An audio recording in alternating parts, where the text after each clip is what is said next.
നമ്മൾ ഓരോരുത്തരും നമ്മുടെ സ്വന്തം മനസാക്ഷിയോട് ചോദിക്കേണ്ട കാര്യമാണ്. അള്ളാഹുവിന്റെ സൃഷ്ടികളിൽ വെച്ച് ഏറ്റവും വലിയ വൃത്തികെട്ടവൻ, ഏറ്റവും വലിയ പാപിയെ കുറിച്ചാണ് അള്ളാഹുവിന്റെ പ്രവാചകൻ നമുക്ക് പഠിപ്പിച്ചു തരുന്നത്. മൂസാ നബി അലൈഹിസ്സലാം അവിടുന്ന് ചോദിക്കുന്നു, നിന്നെ ആരെങ്കിലും തെറ്റിദ്ധരിക്കുമോ തമ്പുരാനെ? അള്ളാഹു പറയുകയാണ്, എന്നെ തെറ്റിദ്ധരിക്കുന്നവരുണ്ട്. അവരാരെന്നറിയുമോ?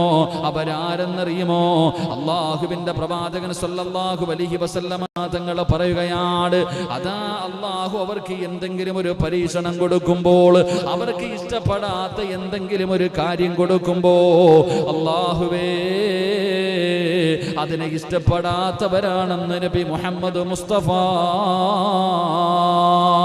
സല്ലല്ലാഹു അലൈഹി വസല്ലമ തങ്ങൾ അവിടുന്ന് പറഞ്ഞു തരികയാണ്. ജീവിതത്തിൽ അള്ളാഹു സമ്പത്ത് തരുമ്പോ, അള്ളാഹു അധികാരം തരുമ്പോ, അള്ളാഹു ആരോഗ്യം തരുമ്പോ, അള്ളാഹു സമാധാനം തരുമ്പോ, ഭാര്യ മക്കളെ തരുമ്പോ, വാഹനങ്ങളും വീടുകളും കൊട്ടാരങ്ങളും സുഖ ആഡംബരങ്ങളും ഇതെല്ലാം അള്ളാഹു തരുമ്പോ, പടച്ചവനെ ഇരുകൈയും നീട്ടി സ്വീകരിക്കാൻ ഞാനും നിങ്ങളും തയ്യാറാണ്.